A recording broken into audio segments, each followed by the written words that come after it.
Hi friends, நான் உங்கள் பவிதாரு. இன்றைக்கி சனிக்கிழமையும் அமாவாசை கிருத்திகை எல்லாம் சேர்ந்து வந்ததால் நாம் வீட்டில் காலையில் எழுந்து சீக்கிரமே கோலம்லாம் போட்டு முடிச்சுட்டு ஒரு காஃபி போட்டு குடிச்சிட்டு வீட்டில் இருக்கிற செடிங்கள்லேருந்து பூவெல்லாம் பறித்து எடுத்துகிட்டு காலையில் ஆஞ்சநேயர் கோயிலுக்கு போய் ஆஞ்சநேயருக்கு எள்ளு தீபம் போட்டுட்டு அப்படியே முருகர் கோயிலுக்கு போயிட்டு வந்து அதுக்கப்புறம் வீட்டில் படையலுக்கான சமையல் ரெடி ஆகிட்டுருக்கு. அதில் முதல்ல சுட சுட சாதம் வடிச்சிட்டு வாழைக்காய் பொரியலுக்கு சிம்பிளான சமையல் தான் இன்றைக்கி. வாழைக்காய் பொரியலுக்கு கடுகு உளுந்து பருப்பு போட்டு தாளித்து வெங்காயம் தக்காளி எல்லாம் போட்டு வதக்கி அதுலேயே வாழைக்காவும் போட்டு வதக்கிட்டு கொஞ்சம் வீட்டில் அரைச்ச மிளகாத்தூள் மஞ்சத்தூள் உப்பு போட்டு வதக்கி எடுத்து வேக வச்சு எடுத்தோம்னா சூப்பர் டேஸ்ட்டாக வாழைக்காய் பொரியல் ரெடி ஆகிருக்கும்.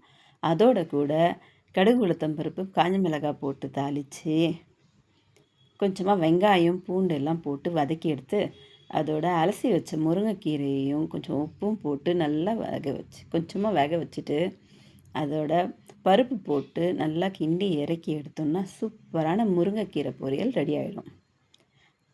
அது ரெடி ஆகிட்டே இருக்கும்போது இன்னொரு பக்கம் நம்ம ஒரு பேன் வச்சு அதில் கடுகு உளுந்தம்பருப்பு கடலப்பருப்பு எல்லாம் போட்டு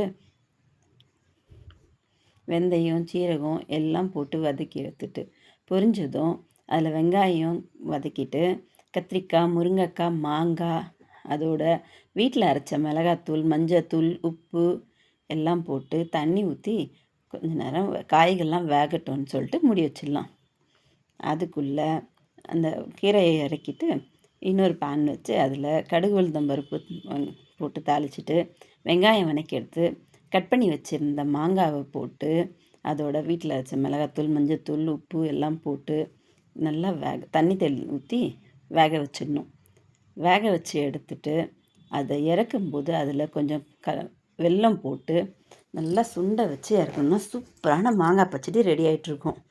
அது ரெடி ஆகிறதுக்குள்ளே நம்ம வேக வச்சுருந்த காயெல்லாம் எடுத்து அதில்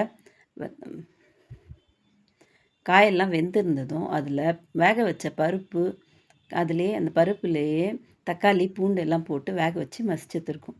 அதையும் ஊற்றி அதுக்கப்புறமா புளி தண்ணி ஊற்றி கொதிக்க வச்சு எடுத்து அதில் கொத்தமல்லி போட்டு எடுத்தோம்னா சூப்பரான மாங்காய் சாம்பார் ரெடி ஆகிட்ருக்கும். இன்றைக்கி நம்ம கிருத்திகையோட சாப்பாட்டு மெனு என்னென்னு பார்த்திங்கன்னா சுட சுட சாதமும் கத்திரிக்காய் முருங்கைக்காய் மாங்காய் போட்ட சாம்பார் வாழைக்காய் பொரியல் கீரை மாங்காய் பச்சடி இதெல்லாம் செஞ்சு முருகனுக்கு சூப்பராக படையல் போட்டு எடுத்தாச்சு. நம்ம வீட்டில் பெரியவங்க இருக்கிறதால அமாவாசை கும்பிட்ற பழக்கம் இல்லை. அதுக்காக நாம் கிருத்திகை மட்டும் கும்பிட்றோம். கிருத்திகைக்காக 3 இலை போட்டு கும்பிட்டு சூப்பராக முருகனை கும்பிட்டு இன்றைக்கி கிருத்திகையை முடித்தாச்சு. யாரெல்லாம் கிருத்திகை படையல் போட்டிங்கன்னு எனக்கு கமெண்ட் பண்ணுங்கள். பாய்.